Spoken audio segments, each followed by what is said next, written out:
First thing is to talk a little bit about the situation with the case involving Nick Hillary, who is, as I understand, he's a father of five. He has an interesting background, first of all, but he is also someone who has been jailed, indicted for child murder. Tell us about Nick. Mr. Hillary is a gentleman. He lives in upstate New York. He was the former soccer coach for Clarkson University. And in 2011, a boy by the name of Garrett Phillips was murdered. Garrett Phillips was the son of an ex-girlfriend of Mr. Hillary. Mm-hmm. And surrounding right after Mr. Phillips, Garrett Phillips was murdered, the investigation focused on Mr. Nick Hillary as a suspect in the murder. And he was indicted last May. That indictment was dismissed, and he was indicted again this winter. Now, one of the things associated with this case is I understand this, and I guess we should mention the fact you are one of the attorneys Yes. Involved in this case because you're dealing with this from, as you explained to me, it's the malicious prosecution angle? Correct. Right. Once the first dismissal was indicted in New York, if you're going to file a lawsuit against the municipality, you have to first file a notice of claim against them prior to commencing the action. And you have a certain set of time to file that notice of claim.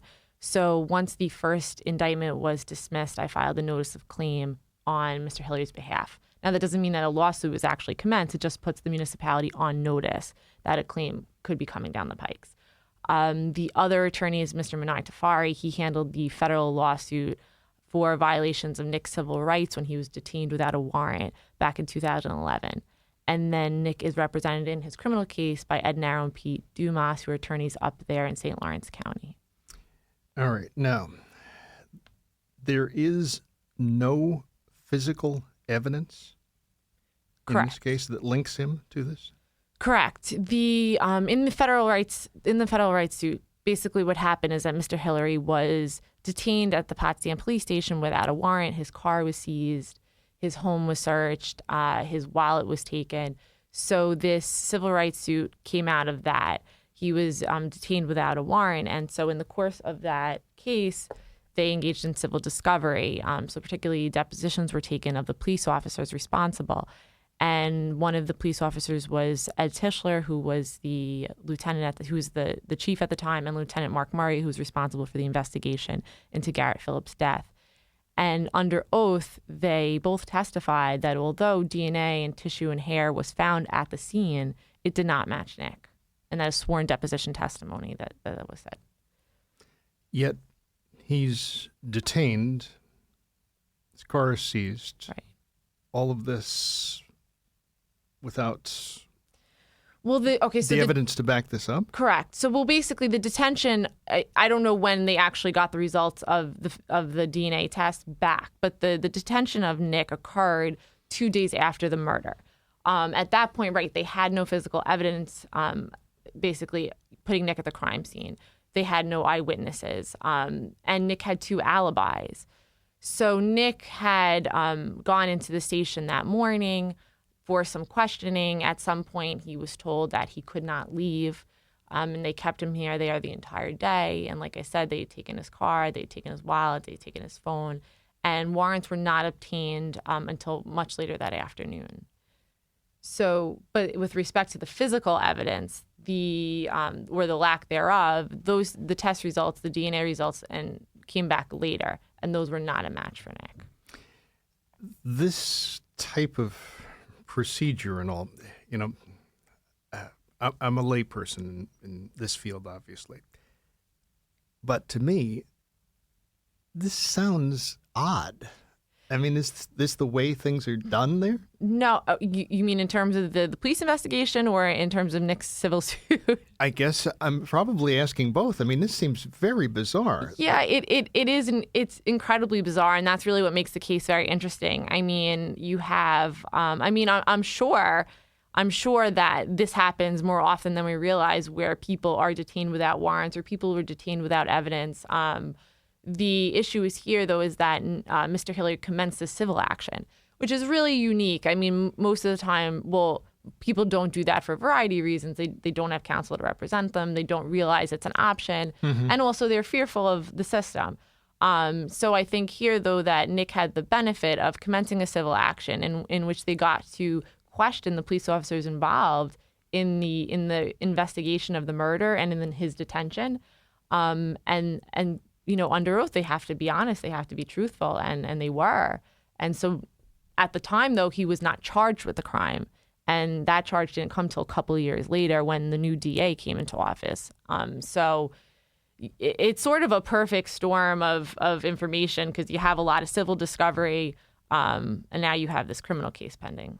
What's the area like? I mean, you say upstate New York, and those of us who are sitting here downstate in New York probably can't imagine what it's like there. Oh, it's a different world. First of all, this is very far upstate. It's almost up in Canada. It's incredibly rural. It's a almost primarily white community. Mr. Hillary is black. And basically, other than the universities up there, like I said, it's very country, for lack of a better word. You have a very country-like community. And so, there's St. Lawrence up there, and then there's Clarkson University up there, and I think there's a couple other colleges. But, that's a world in of itself. And when you leave the campus, it just becomes a very quiet community, and again, a very white community, and a primarily more blue-collar community in that regard. So these two alibi witnesses, where do they factor into this, and why isn't what they're saying being taken by those or why wasn't it taken by those who investigated this as, I guess, valid? Well, it was. I don't know if it wasn't taken as being valid, but so basically Nick's alibi witnesses, the crime occurred in the evening, somewhere between the time of 4:50 and they allege a little after 5. Mr. Hillary had 2 alibi witnesses. He was with his daughter. And then from his daughter, he'd gone to his assistant soccer coach's house, Ian Fairley. And so really there was no time in between that to commit a murder. He's completely accounted for. I think, and I can only guess, that they undermine the daughter's testimony because they think, oh, it's his daughter. And I know with Mr. Fairley, they really pursued very aggressively against him. They threatened him with charges if he didn't, I guess, change his story.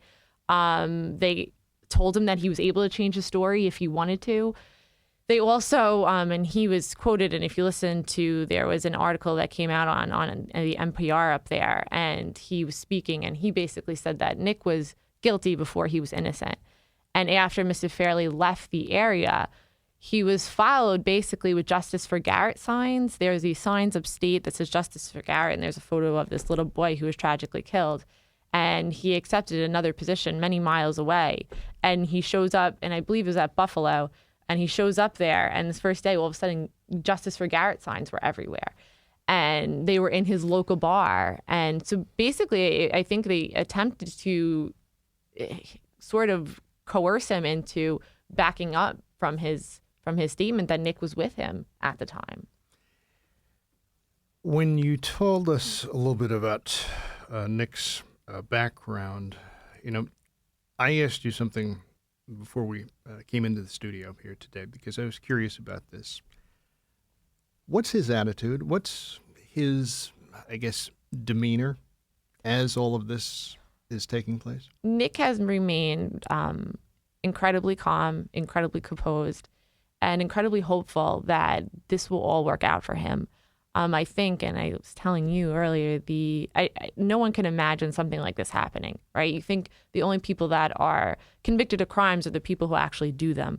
And to basically, live your life and be, a good father and a good person, and to have something like this put on you, I think in the back of his mind, always hopeful that the truth is going to come out and justice will be served and you will be exonerated from this, because the idea of being convicted of something you didn't do is just, it's mind-blowing, especially something of this serious nature. So I think Nick's really optimistic that people are going to see that he was not responsible for this crime. And this case, is your hope that this case, first of all, gets turned around and moves in the direction that you want it to, but maybe that it is used to perhaps shine a bigger light. Oh, absolutely. And again, I think what's unique in Nick's case is you have the officers under oath prior to the criminal case basically saying that they don't have anything against him. And so now it'd be hard for them to come into criminal court and say otherwise. But I think that can highlight the misconduct that can happen when you have police officers and you have district attorneys that are relatively unchecked and who could basically guide a criminal investigation and then a criminal charge and ultimately a conviction against someone, when really there's no light, when there's no other person ensuring that what's happening is kosher and is on the up and up. And I think Nick's case will show that this probably doesn't just happen to him. I think that when when the powers that be decide that you are the person responsible for this, that's just how it's going to go down regardless. And I think Nick's case will bring to light the fact that there might need to be some oversight as to the way crimes are prosecuted or the way that grand juries are convened. But we'll call for some kind of change to ensure that this doesn't happen to everybody. Because again, Nick is unique in that he has everything that one could want to fight a wrongful conviction prior to the conviction. And where do we go next from a legal standpoint in this case? On the criminal side, the trial is scheduled for the end of November. On the civil side, there was a summary judgment motion that was submitted in the federal case. Certain charges stand, so the false arrest claims are going forward. So basically, his constitutional claims are going forward. So I don't know if a trial date's been scheduled in that case yet, but that would be the next step. And then on his malicious prosecution case, right now, she was able to secure a second indictment. So depending upon the outcome of the criminal case, we have a third pending civil action against the county. It's an amazing story, the story about Nick Hillary. There's a website that has facts about the case. I'll just mention the website is truthfornickhillary, that's all as one word, .com. And there's a lot of information there along the lines of what Lisa has shared with us thus far in our discussion. We take a pause in our chat. We're going to shift gears and move into talking about a couple of other areas of law and some cases that have been in the news. And you might have an idea, just from me saying that, of where we could be going. Lisa Maroccia is talking with us on our program on the Fan this hour. A little late for our 6:20 update. That's nothing new on this program. Bob Salter, Sports Radio 101.9 FM, The Fan, and Sports Radio 66, WFAN.